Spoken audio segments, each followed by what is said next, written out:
Hi guys, and welcome back to Great Deltan. Today is part 3 of the Branchline build, and we're actually going to be getting some track down today and get a train running from A to B. In this video we're going to be laying all the track from the station terminus all the way over to where I have finished the back scene at that far end. Also going to be looking at cork underlay and the wiring associated with this bit of track as well. To start off with, what I'm going to be doing is roughly laying the track where I want it. I've got all the track in front of me here, or around me, with these pieces of flexi track by Pico, and then I've also got my point work as well. What I'm going to be doing is using this blue tack here just to tack it down onto the board loosely so I can get a rough idea of where I need to stick all my cork underlay, and then we'll move on to the next step from there. Right, the track is all roughly down now, just tacked in place with some blue tack. I didn't bother filming that because I don't want this video to just be a load of time lapses like the back scene and track based video was. Also, I wasn't 100% sure on how I wanted the track planned towards the station. But as you can see, it starts off with a nice broad radius curve, single track, and then a lovely straight line all the way down to the station. And then we've got a little bit of point work here, and the tracks separate into three individual platforms. So we've got a good length there to the station. It should be about 3 coaches long. That's all I really need it for, really. It's only a small terminus of a small branch line, housed only for DMUs, so fit for purpose really, and nothing more to it. What we're going to look at now is the cork underlay for the track. So I'm going to draw around this, as this will be my more or less final track plan, and then we can work on getting all the cork down.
Okay, well, all of the cork is now laid.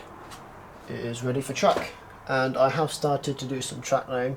I had some free time this morning, but the camcorder was dead, so I went ahead and started over here with some of these straight pieces, and I've also put in the 2 points as well for the station.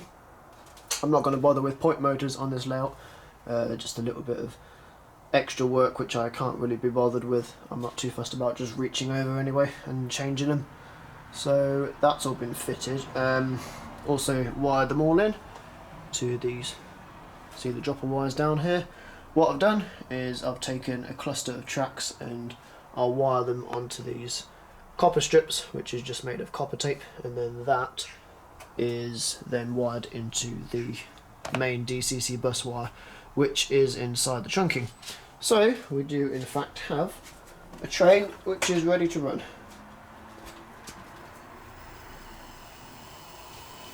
Albeit only a couple of meters forward and backwards at the minute, but Great Deltan has its first train running on the track.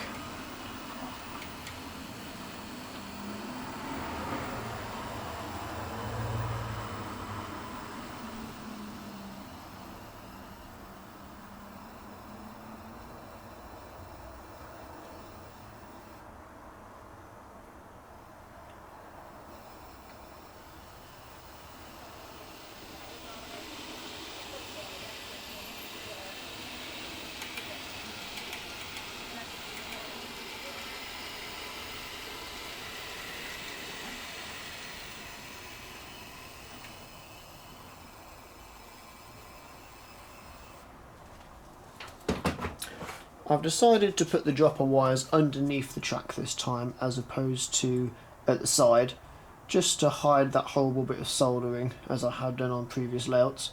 What I'm going to do now is take you through how I lay a piece of track, because there are a couple of new methods to me on this process of track laying. Right, I'm going to take you now through the process of laying a piece of track with the new methods that I have decided to use for this new layout.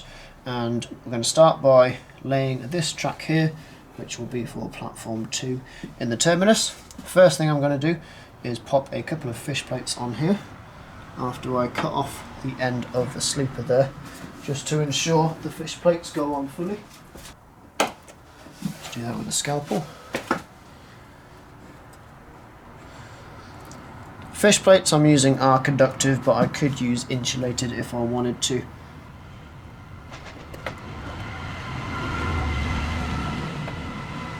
And we shall push that all the way on so it's nice and fixed.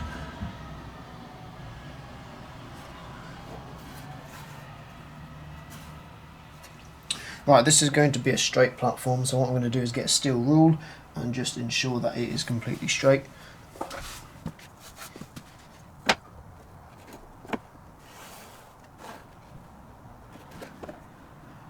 Next, I just want to make sure it's parallel to the cork bed, as that is what I've drawn out and it should fit.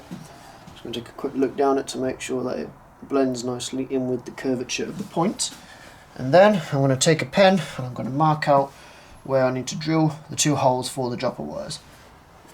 I'm just going to mark either side of the rail, and then obviously where the pen isn't marked, that's where I know to drill. I don't want it too close to this end, because I want to have a bit of sleeper either side of the rail to make sure that it's evenly spaced. So I'll just do it around here. And what I'll also do is just pop a little dab of pen on the side of the rail so I know where to cut the little bits of sleeper off. So I'll take the rail off now, pop that to the side,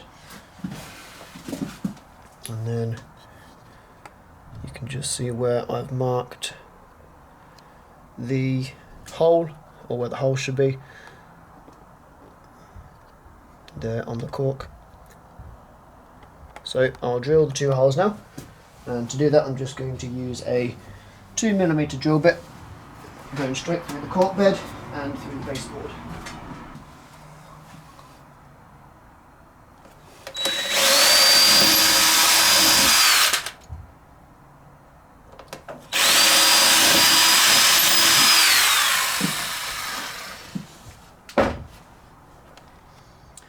We're now going to look at attaching the dropper wires to this piece of track, as I will do with every single piece of track. I'll just go through what dropper wires are quickly for anyone who is unfamiliar. Traditionally, train sets, they use the fish plates to conduct the power between rails, and you'll just have one piece of track then which is connected to the mains. And that's fine for a setup on the carpet or even a small baseboard, but when you're doing a big layout, especially when it's partially exposed to the elements, you want a constant feed that isn't going to be at the risk of rusting or deterioration like fish plates are. So the best way around it is to more or less solder a wire onto the rail. That way it's a chemical connection, it's not going to become deteriorated, it shouldn't rust, and no matter what sort of paint you put on there or weathering, it's still going to be a nice strong connection, and you'll have power to your rails then. You'll then connect that wire to what's called a DCC bus, which is essentially, if you like to think of it, your piece of track which is connected to the mains, and then obviously that is connected to your DCC control system. Standard dropper wires tend to be red and black, just so you can tell the difference between each one, and then you don't have to run the risk of short circuiting, and that's what I've got here. So as I said, I'm going to be attaching the dropper wires directly to the bottom of the rails as opposed to the side, just hides it a little bit nicer then. So I'll look for the mark which I drew on earlier, which is just here, so I'm going to quickly get rid of these two bits of webbing between the sleepers, knock those off, and then we have our exposed rail. Now I've done a bit of trial and error with this, and I found out the soldering tip is just a little bit wider than the space between the sleepers. So what I can do is I can actually just push these sleepers out of the way for a minute to enable me to connect the dropper wires nicely without melting the sleepers. First thing to do is grab a bit of solder and a soldering iron. This is a soldering iron I've had for many years. I think it was only about £13 or £14 off Amazon. It's relatively cheap, but it does the job. So the first thing I want to do is just pop a little bit of solder on each rail. This helps the wire bond. Don't know how well that's going to pick up on camera, but I'll just pop it on anyway. Just a little bit of solder on each rail there. And then we can prep the two dropper wires. I'm just going to measure out how long I need by just offering it up to the layout, the mark where it needs to go, and then the mark where it needs to be attached to, and I'll cut it roughly there.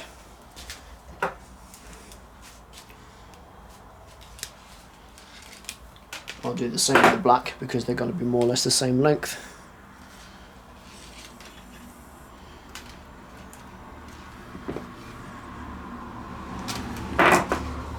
And here we have our two dropper wires.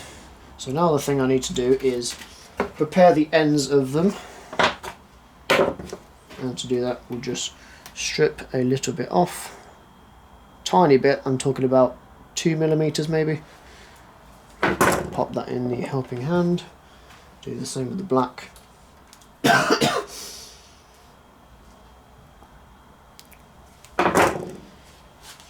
that in there as well.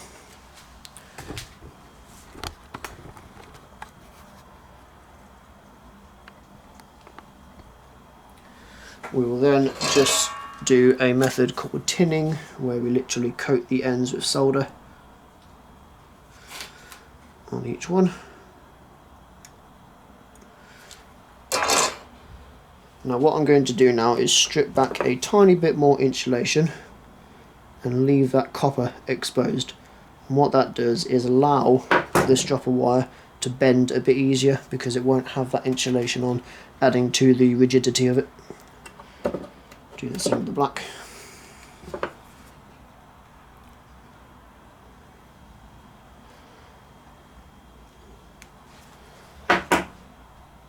And then I'm just going to cut this a tad shorter so I have about 2mm of solder ready to go on the rails. Right, let's try and focus this in now on the rail. Okay, so what I'm going to do is I'll grab my red dropper wire. Now I know that my red is going at the back of the layout, so I want to solder this onto the front. So obviously that would be flipped round. And because I've got some solder on the rail and I've got solder on the wire, it's just a case of fusing the two together.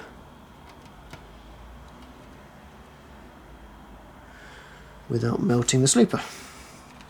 And then we'll do the same on the black as well.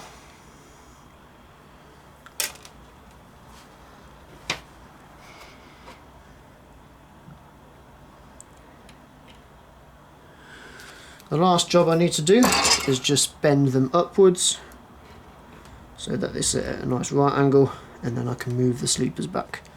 Hopefully it should be relatively similar spacing. And there we have our dropper wires attached, ready to go in. Right, so this piece of track is now ready for installation, and the first thing we're going to do is just feed the wires through these holes that we've drilled, and then pull the track on to make sure that it's sitting at the correct distance.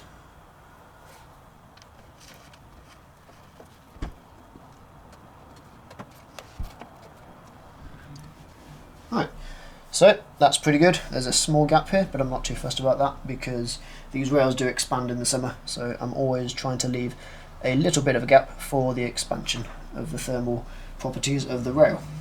Had it before where I've laid the tracks and they have buckled in the heat of the summer, so it's best to leave a small gap, just about half a millimetre or about a millimetre on these larger lengths of rail.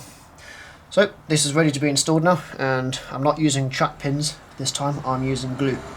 This is mainly to get away from splitting the sleeper, as can commonly happen when you're laying track pins, and also it just hides the, well, there's no track pin head then, which is obviously unrealistic, as generally in life sleepers are not fixed to the floor, they just use gravity.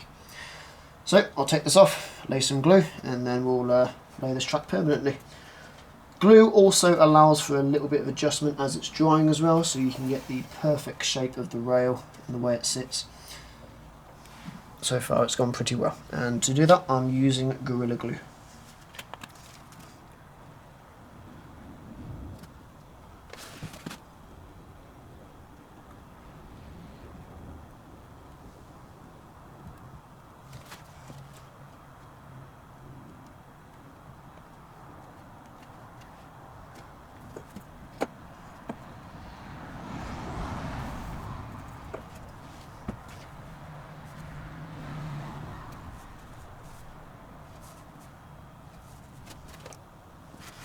Right then, that's in the position I want it, and the last thing to do is just stick some weights on it and leave it to dry.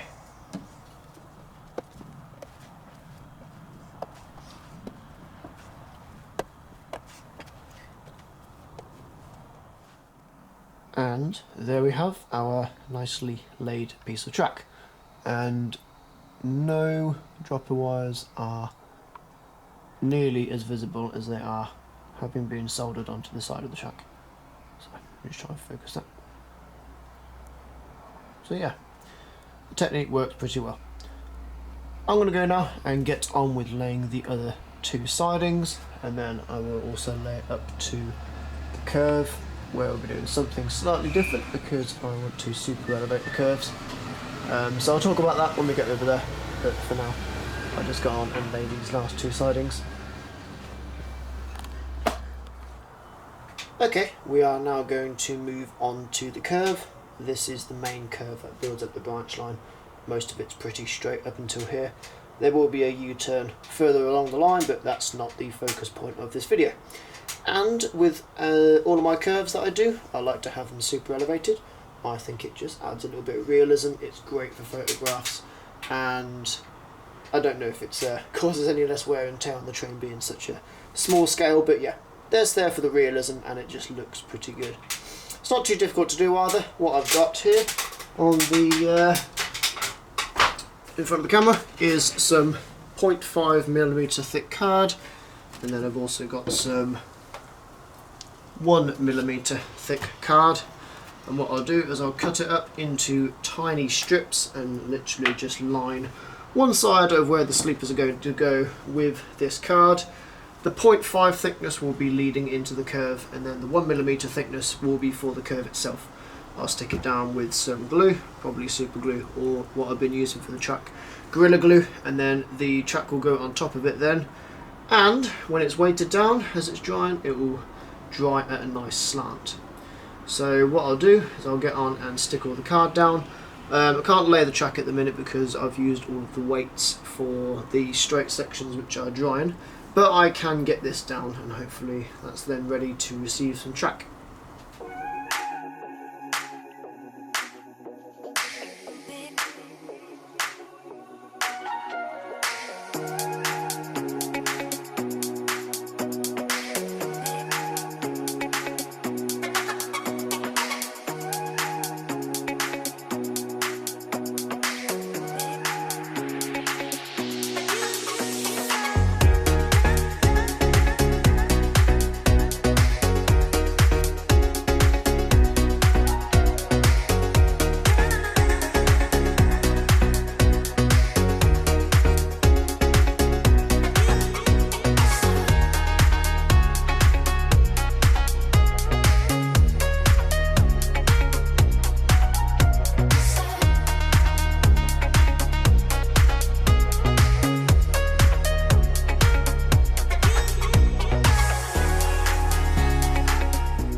What I'll do now is I'll get on and lay this first piece of track. I'll leave the end of the piece of track loose, just because if I do glue it and then I glue the next one, there's a chance it might be a slight point on it where the two tracks meet, and I'd much rather have a nice smooth curve.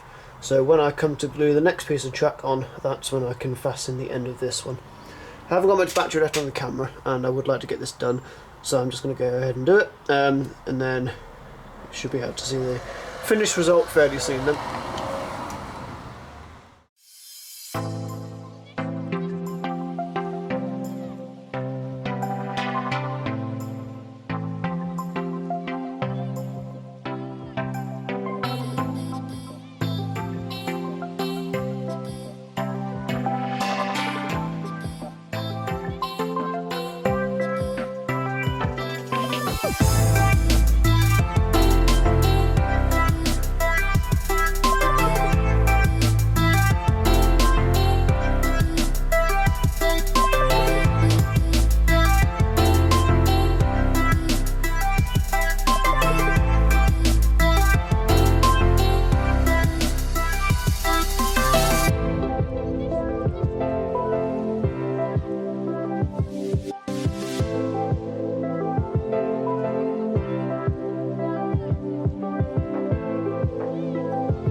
Right, we have that curve done and the super elevation has turned out pretty well.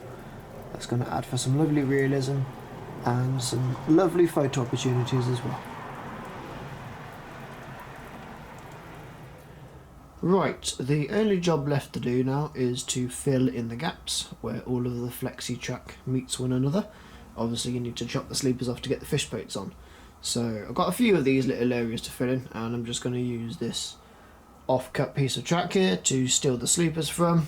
I'll have some areas which are only one sleeper wide and then some that are two wide. So what I've got here is one of the offcuts that I've just used, and then I've cut the chairs off 3 sides, and then one set of chairs will remain on, and that will be the angle facing us. So I'll just slide the sleepers underneath until the chairs meet the track, and hopefully it should look relatively hidden where the joints in the rails are.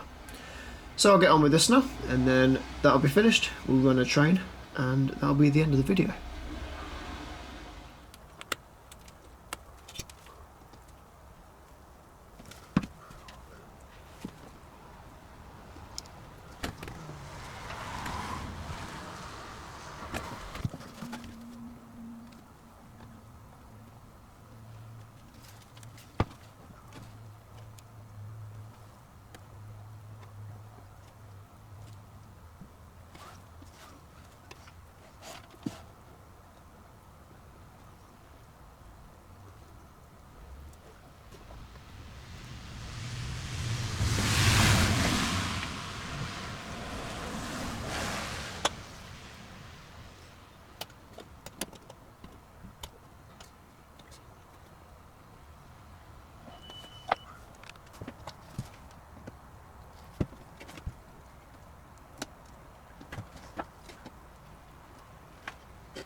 Right, we are ready to test run. All of the track is now in, it's all been wired, all of the gaps have been filled with the sleepers, so let's have the inaugural test run. And we shall do it using this 158 by Graham Farish in the northern livery.